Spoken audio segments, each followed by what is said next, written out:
Assalamualaikum warahmatullahi wabarakatuh. Apa kabar anak-anakku? Mudah-mudahan sehat-sehat ya semuanya.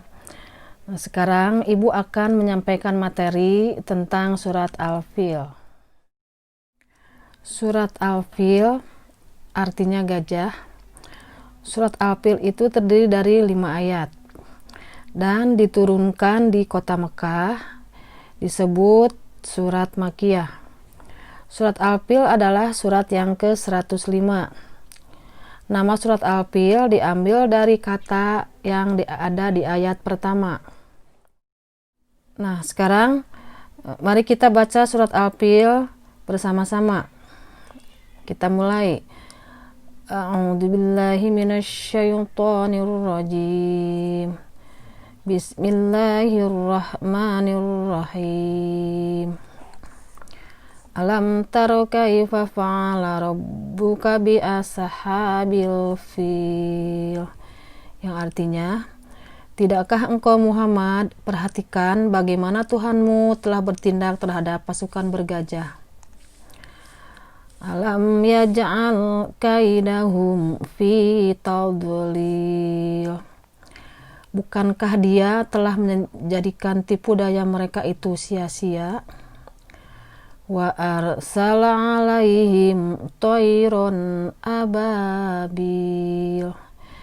dan dia mengirimkan kepada mereka burung yang berbondong-bondong.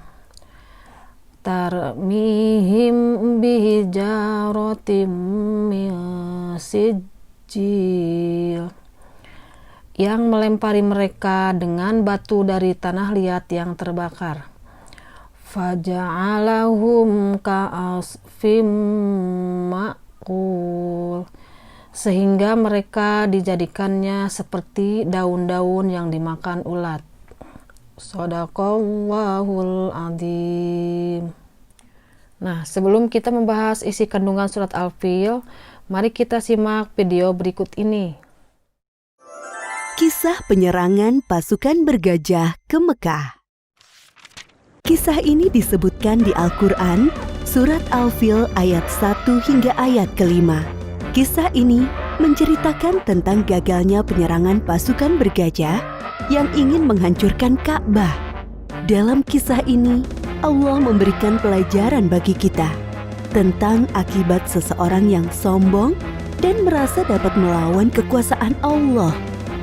Peristiwa luar biasa ini terjadi sekitar tahun 571 Masehi di kota Mekah yang bertepatan dengan tahun kelahiran Nabi Muhammad Sallallahu Alaihi Wasallam.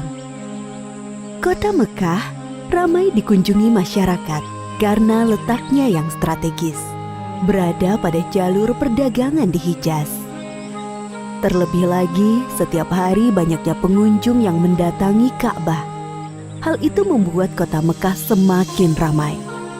Sementara itu, gubernur Yaman bernama Abrohah yang membangun pusat pemerintahannya di kota San'a merasa iri dengan keramaian kota Mekah. Ia berpikir bagaimana caranya agar kota San'a lebih ramai dari kota Mekah. Abrohah memiliki ide untuk membangun gereja yang megah. Gereja itu diberi nama Al-Quds.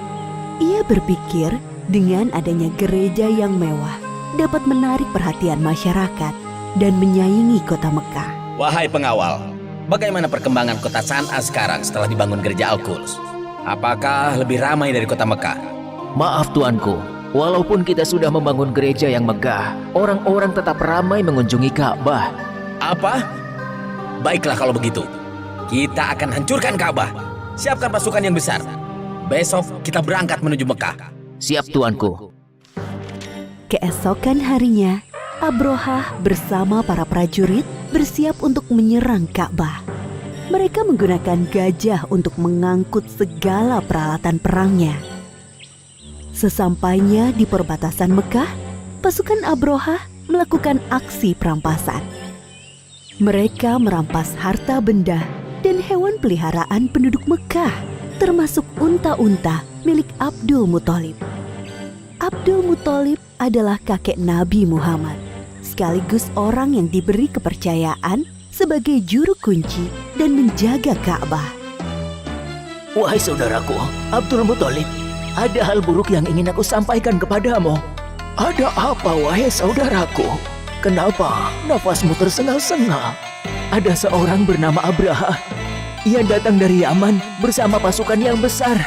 Mereka mengendarai gajah dan merampas harta serta hewan peliharaan penduduk, termasuk 200 ekor unta-unta milikmu.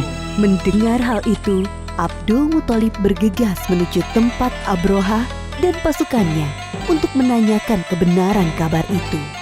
Wahai Abraha, apa tujuan Tuan datang kemari dengan membawa pasukan yang besar ini? Aku datang ingin menghancurkan Ka'bah. Ka'bah telah membuat orang-orang tidak mau mengunjungi kotaku San'a. Padahal kami telah membangun gereja yang megah dan lebih indah dari Ka'bah. Lalu, apa maksud kedatanganmu kemari, wahai kakek tua? Saya minta Tuan mengembalikan 200 unta-unta saya. Jadi, kamu tidak berniat untuk menghalangiku menghancurkan Ka'bah, wahai kakek tua? Saya hanya memiliki unta, sedangkan Ka'bah bukan kepunyaan saya. Ada Tuhan yang menjaganya. Baiklah, aku akan mengembalikan unta-untamu. Sekarang, pergilah, wahai kakek tua. Jangan halangi aku dan pasukanku. Abdul Muthalib kembali ke rumahnya. Kedatangannya sudah ditunggu oleh para penduduk. Abdul Muthalib menceritakan tujuan Abraha datang ke Mekah. Tidak lain adalah untuk menghancurkan Ka'bah. Lalu sekarang, apa yang harus kita lakukan, wahai Abdul Muthalib? Sementara ini, kita mengungsi ke bukit sampai keadaan kota Mekah aman kembali. Baiklah, kami akan segera berkemas-kemas. Abdul Muthalib dan para penduduk mengosongkan kota Mekah. Mereka mengungsi ke daerah perbukitan di sekitar kota Mekah untuk berlindung dari serangan pasukan bergajah. Wahai prajuritku, sekarang adalah saat yang tepat untuk menghancurkan Ka'bah. Maju dan serang! Namun, gajah-gajah itu tidak bergerak dan duduk seakan kakinya terikat. Kenapa gajah-gajah ini tidak mau berjalan? Wahai prajurit, cepat pukul gajah-gajah ini agar mau bergerak. Para prajurit memukul gajah-gajah itu berkali-kali dengan harapan agar mau berdiri. Namun usaha mereka sia-sia. Wahai Tuan, lihatlah ke atas langit. Apakah itu? Dari arah langit, tiba-tiba datang sekawanan burung membawa batu-batu panas. Seperti yang disebutkan dalam surat Al-Fil ayat 3-4. Dan Dia Allah mengirimkan kepada mereka burung yang berbondong-bondong yang melempari mereka dengan batu dari tanah liat yang dibakar. Abraha dan para prajurit berlarian meninggalkan Ka'bah. Hanya beberapa langkah mereka bergerak, tubuh mereka kepanasan dan sendi-sendi mereka terlepas terkena serangan burung ababil. Akhirnya satu persatu para prajurit meninggal karena tidak kuat menahan rasa panas dari batu yang dilemparkan burung ababil, termasuk Abraha, sang pemimpin pasukan bergajah. Demikianlah kisah penyerangan pasukan bergajah yang dipimpin Abraha ke Mekah. Pelajaran yang dapat kita ambil dari kisah ini diantaranya, jangan mudah merasa iri dan dengki dengan kenikmatan yang didapatkan orang lain, karena bisa mengundang hal buruk terjadi. Orang yang sombong dan suka mengambil hak orang lain akan diazab oleh Allah dengan siksa yang pedih. Bagi Allah tidak ada yang mustahil terjadi. Jika Allah menghendaki sesuatu terjadi, maka tidak ada yang bisa menghalangi. Allah Maha Kuasa atas segala sesuatu. Wallahu a'lam bishawab. Berikut beberapa isi kandungan surat Al-Fil. Yang pertama, kisah pasukan gajah yang mati diserang oleh sekelompok burung yang melempari mereka dengan batu-batu kecil yang panas. Yang kedua, sifat iri dapat menyebabkan kehancuran. Yang ketiga, Ka'bah adalah rumah suci Allah yang selalu dijaga olehnya. Yang terakhir, tipu daya manusia tidak dapat mengalahkan kekuasaan Allah Subhanahu wa Ta'ala. Untuk selanjutnya, kalian kerjakan halaman 8. Tugasnya yaitu menyalin surat Al-Fil. Sekian materi dari Ibu. Assalamualaikum warahmatullahi wabarakatuh.